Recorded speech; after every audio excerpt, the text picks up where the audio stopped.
Mes très chers compatriotes, en ces instants critiques pour notre nation, je m'adresse à vous avec la gravité et la solennité qu'impose la situation.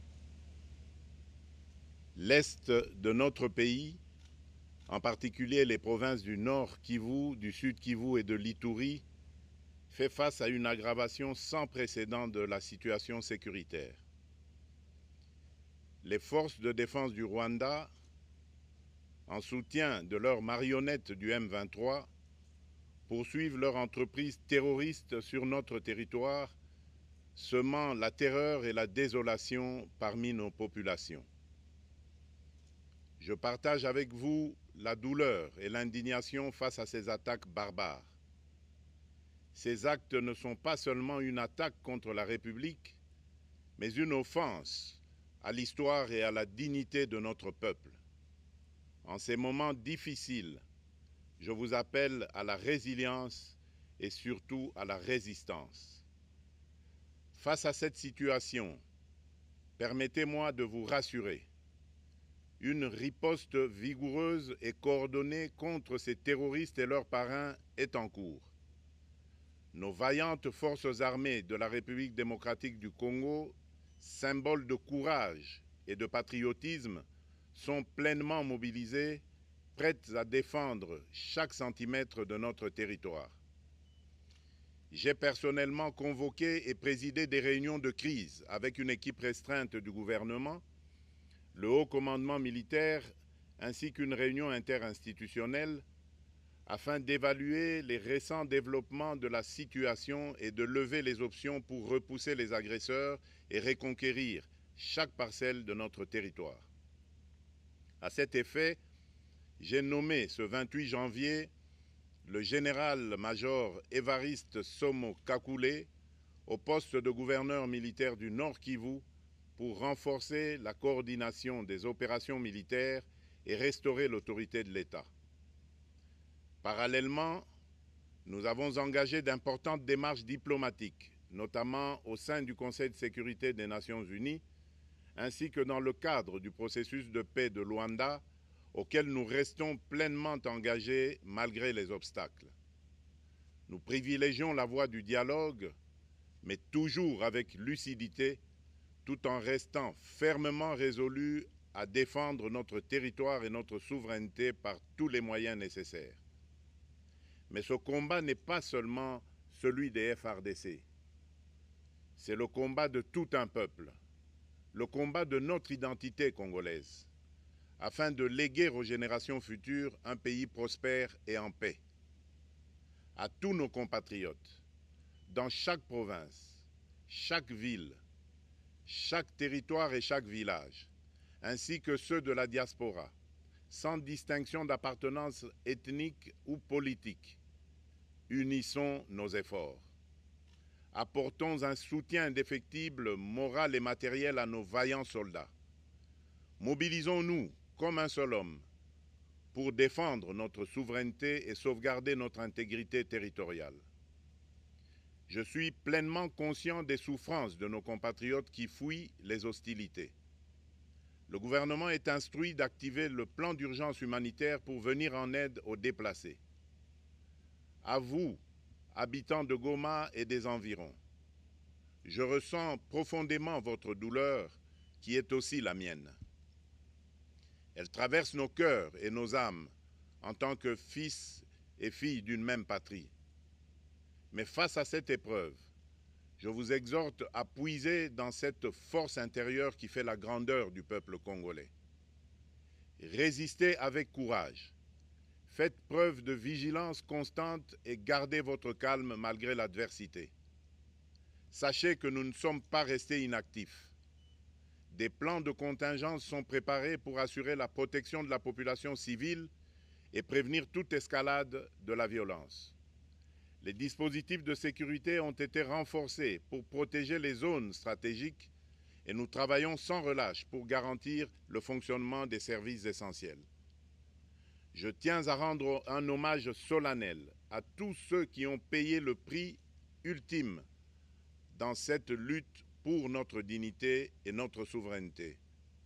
j'ai une pensée pieuse pour le général-major Peter Chirimwami, gouverneur militaire du Nord Kivu, tombé les armes à la main.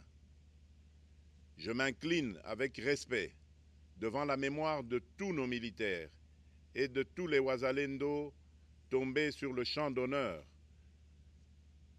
Je pense aussi aux soldats de la mission de la communauté de développement d'Afrique australe, la SAMI d'IRC, qui combattent à nos côtés aux casques bleus de la MONUSCO, qui ont sacrifié leur vie pour la paix, ainsi qu'aux innombrables civils victimes de la barbarie ennemie.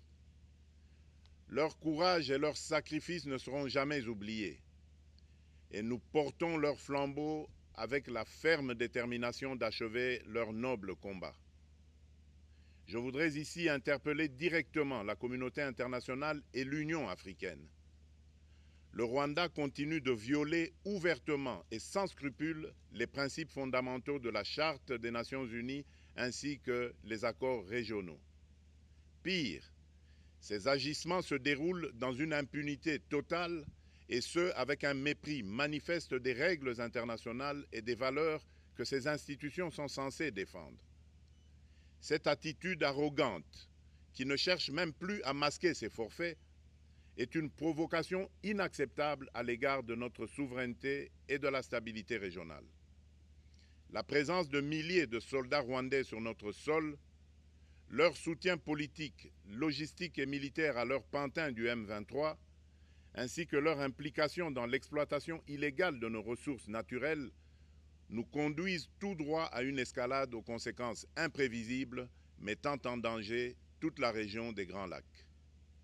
Votre silence et votre inaction face à la barbarie du régime de Kigali et aux atrocités perpétrées par ses supplétifs sur notre territoire constituent un affront non seulement à la République démocratique du Congo, mais également aux valeurs universelles de justice et de paix.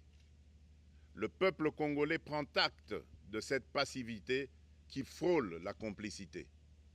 Soyez sûrs d'une chose, la République démocratique du Congo ne se laissera pas humilier ni écraser. Nous nous battrons et nous triompherons.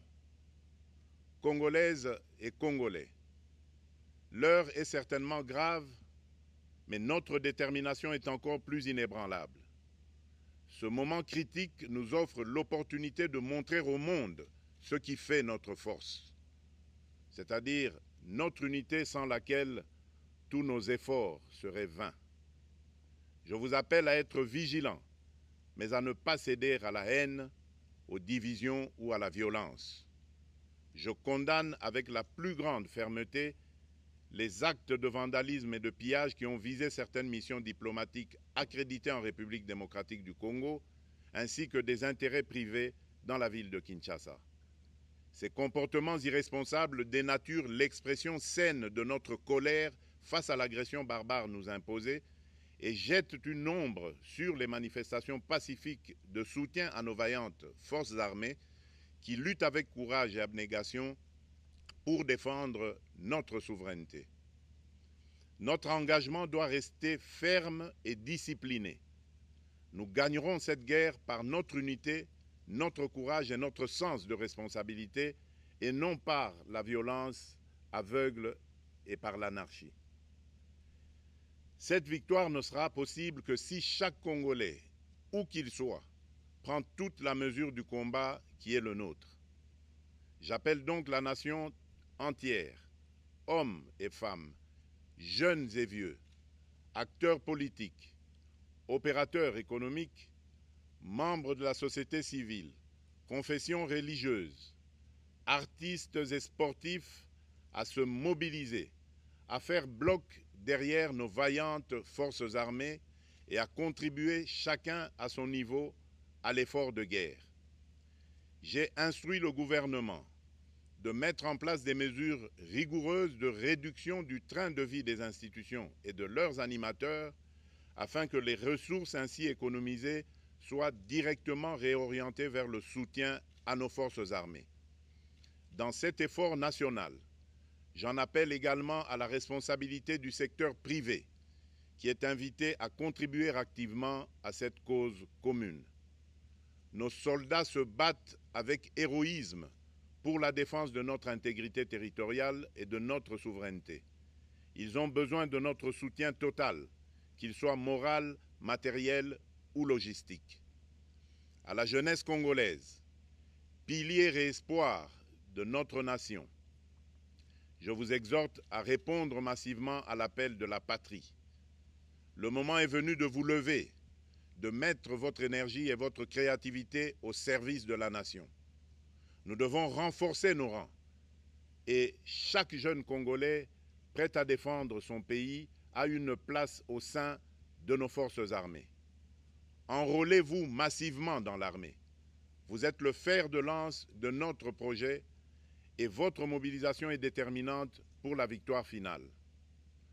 Aux braves populations du Nord Kivu, du Sud Kivu et de l'Ituri, vous êtes le symbole de la résilience congolaise, une source d'inspiration pour toute la nation. Vous n'êtes pas seuls dans cette épreuve.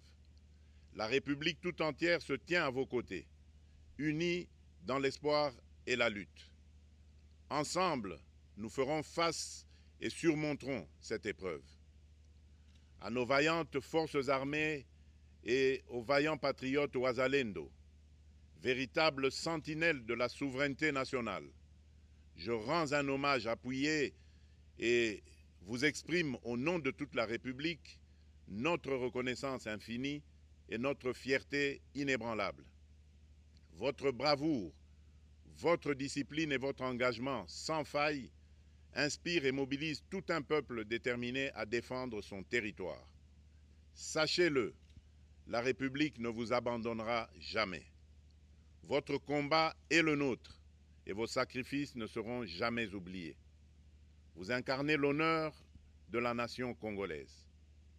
À tous mes compatriotes d'ici et de la diaspora, la République démocratique du Congo ne pliera pas. La République démocratique du Congo ne reculera pas. Je ne vous abandonnerai jamais. J'en fais ici le serment. Le soleil n'a pas cessé de briller sur notre patrie.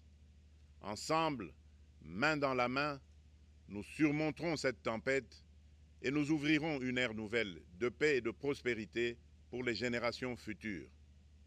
Que Dieu bénisse la République démocratique du Congo et son peuple. Je vous remercie.